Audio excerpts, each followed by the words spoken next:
So, have you ever tried to start a new habit? Maybe exercising more or reading every night, only to give up after just a few days? Yet, you are definitely not alone. In his groundbreaking book, Atomic Habits, James Clear explains exactly why this happens, and he reveals how tiny, almost unnoticeable changes are the real secret to remarkable long-term transformations. It's a pretty powerful idea, isn't it? Clear's central metaphor is that habits are the compound interest of self-improvement. Just like money, the effects of your habits multiply over time. It's not about making these huge, drastic changes overnight. Nope. The real magic, the secret sauce, is all about focusing on getting just 1% better every single day. Okay, so let's start with the first big idea from the book, and trust me, it's a game changer. The incredible math behind the power of tiny gains. It's almost hard to wrap your head around, but Clear actually shows us the math. If you improve by just 1% every day, by the end of the year, that cumulative effect means you'll be a staggering 37 times better than when you started. 37 times. But here's the flip side, and this is the warning. If you decline by just 1% daily, your progress will just crumble, and you'll end up with almost nothing. This really drives home how important those small, consistent improvements are over those big, flashy bursts of motivation that, let's be honest, never seem to last. All right, so now that we get the incredible power of those small, compounding changes, the big question is, how do we actually do it? Well, Clear gives us a simple yet incredibly effective framework for this. He calls it the 4 laws of behavior change. The first law is to make it obvious. This is all about designing your environment so your good habits are just the path of least resistance. If you want to read more, don't hide your book on a shelf. Put it right on your pillow. Want to exercise in the morning? Well, lay out your workout clothes the night before. You want to make the cues for your good habits totally impossible to ignore. Next up, we've got law number 2, make it attractive. So how can you make your habits more appealing? The key here is to link them to positive emotions and things you already enjoy. For example, if you kind of dread exercise, try pairing it with something you love, like listening to your favorite podcast or music. All of a sudden, that habit becomes something you might actually look forward to. The third law is just so important. Make it easy. Look, we are all more likely to do things that are effortless. So you have to reduce the friction. If you want to start meditating, don't aim for 30 minutes right away. Just start with 1 minute. Seriously. The goal isn't perfection, it's to build momentum. And you do that by making it so ridiculously easy you can't possibly say no. And finally, the fourth law, make it satisfying.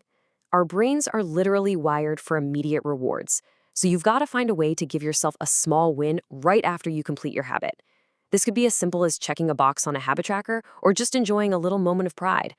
That immediate gratification reinforces the whole habit loop and makes you want to do it again and again. Now, those 4 laws are the practical how-to steps, but Clear goes even deeper. And honestly, one of the most profound ideas in the book is that true, lasting change isn't about setting goals. It's about shifting your identity. So instead of saying, I want to run a marathon, you start telling yourself, I am a runner. See the difference?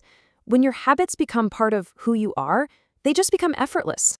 Clear puts it so beautifully when he says that every action is a vote for the type of person you want to become. So when you consistently write, you're casting a vote for being a writer. When you exercise regularly, you cast a vote for being a fit person. You are literally building your identity one small habit at a time. Another key part of this deeper level is really understanding the power of our surroundings. As Clear puts it, our environment is the invisible hand that shapes our behavior. More than we even realize, our context dictates our actions. So, if you really want to build good habits, you need to become the architect of your own environment. The slide shows some great examples of this. The principle is simple. Make the cues for your desired habits obvious and abundant, and make the cues for your undesired habits invisible. You're essentially automating your good decisions just by shaping the space around you. Clear also makes this really crucial distinction between goals and systems, arguing that systems are far more important than goals. Think about it. Goals are about the results you want to achieve, right?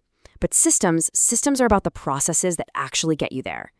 A goal might be to write a book. The system is writing 500 words every single day. A goal could be to lose weight. The system is exercising for 30 minutes daily. If you just focus on the system, the results will absolutely take care of themselves. So we've covered building good habits, but what about the other side of the coin? What about breaking the bad ones? To really make good habits stick, we also have to know how to make those bad habits just fall away.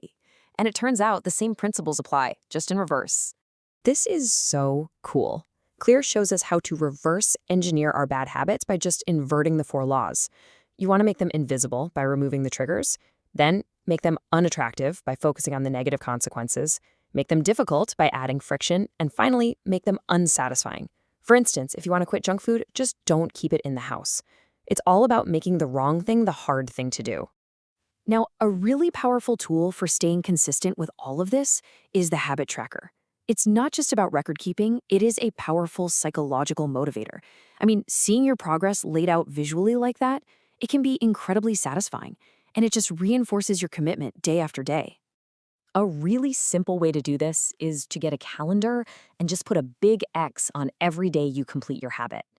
Pretty soon, you'll have a chain of X's building up, and your only job is to never break the chain.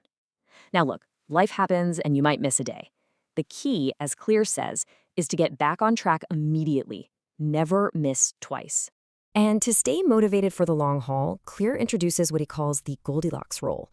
It's this idea that we're most engaged when we're working on tasks that are just right, not too easy and not too hard.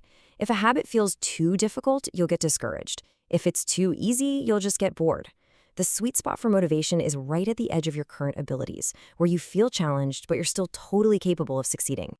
So, what's the big takeaway from Atomic Habits? If you remember just one thing from all of this, it should be this. Small, consistent improvements are what lead to truly remarkable results.